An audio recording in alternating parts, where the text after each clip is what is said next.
mynews.studio. When streetlights finally flickered on in Goma, people gathered beneath them dancing and singing.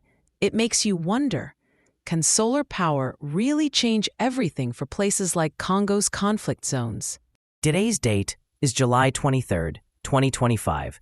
Let's start simple. Why was Goma, over in eastern Congo, left in the dark for so many years?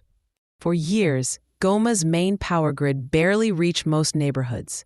Residents either relied on costly diesel generators or, more often, had no electricity at all. That affected almost everything. Businesses couldn't function after dark, schools had no lights, and even clinics struggled to store vaccines. After sunset, safety became a real concern. So this really wasn't just about being uncomfortable or having to use candles. The lack of electricity shaped life in a pretty fundamental way. Exactly. Without steady power, businesses couldn't grow, health services suffered, and people avoided the streets at night. But things started to shift in 2020, when Nuru, an energy company with connections in Congo and the US, built a 1.3 megawatt hybrid solar mini-grid right in Goma. This was bigger than just new technology. For many, it was a matter of survival. That sounds like a big leap. How does a mini-grid like that actually function? The setup brings together solar panels, advanced batteries, actually the kind made by Tesla, and backup generators. The result is a steady, more affordable power supply for thousands of homes and businesses. We're talking welders, water treatment plants, even a small movie theater. And a key part, it powers public streetlights, paid for by selling something called Peace Renewable Energy Credits, or PRECs. Wait, PRECs? What are those exactly? PRECs are a kind of renewable energy credit, but with a twist. They come with a social benefit. When Nuru sells these credits to buyers interested in both clean energy and supporting communities, the revenue goes into things like streetlights. That's how neighborhoods like Ndosho got lit up at night for the first time. And how did people react when the lights finally came on? People poured into the streets. There was singing, dancing, real celebration. It's difficult to put into words how much it changed things. Suddenly, night markets opened, crime rates dropped, and people felt safer just being outside after dark. But when things got tense, say, during conflict, did the solar grid hold up, or did it shut down like everything else? That's a crucial point.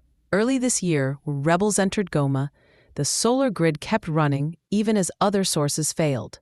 People from the community actually guarded the solar farm's gates, which shows how vital they saw it. And for business owners, did they notice real changes in their bottom line? They did. Take welders, for example. They used to spend up to $15 a day just on diesel. Now they pay around $10 for cleaner, reliable electricity, and they deal with fewer outages. That's immediate savings and better business. So this is more than just power. It's about building resilience and opening up new opportunities. How many people are connected now? Right now, more than 15,000 people are connected. That includes about 740 businesses and 109 community services.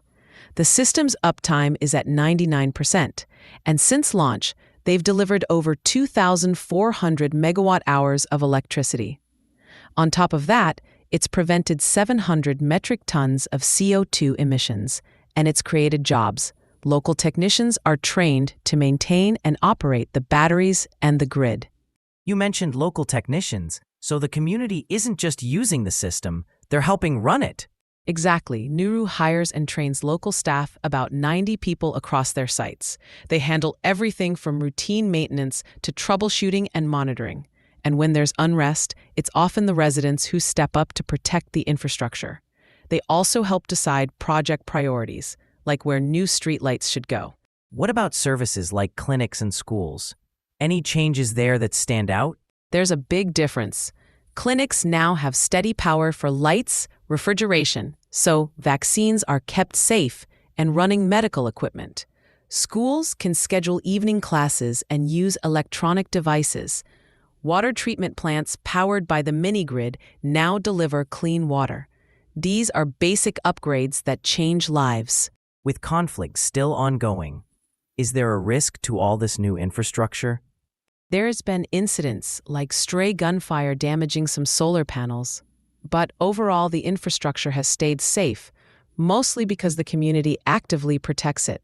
Is what's happening in Goma being tried in other places too? Yes, the Goma project is becoming a model for other off-grid, conflict-affected regions.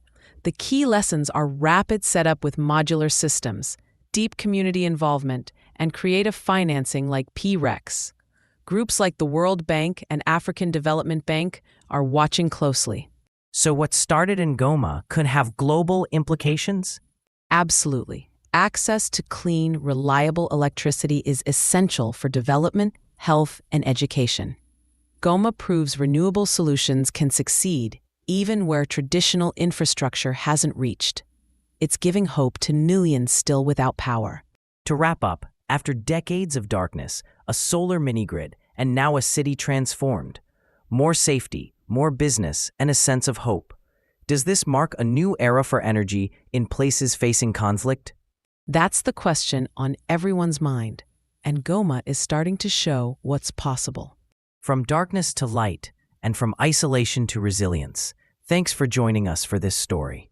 Thank you for listening. This episode was brought to you by mynews.studio. Try it free today.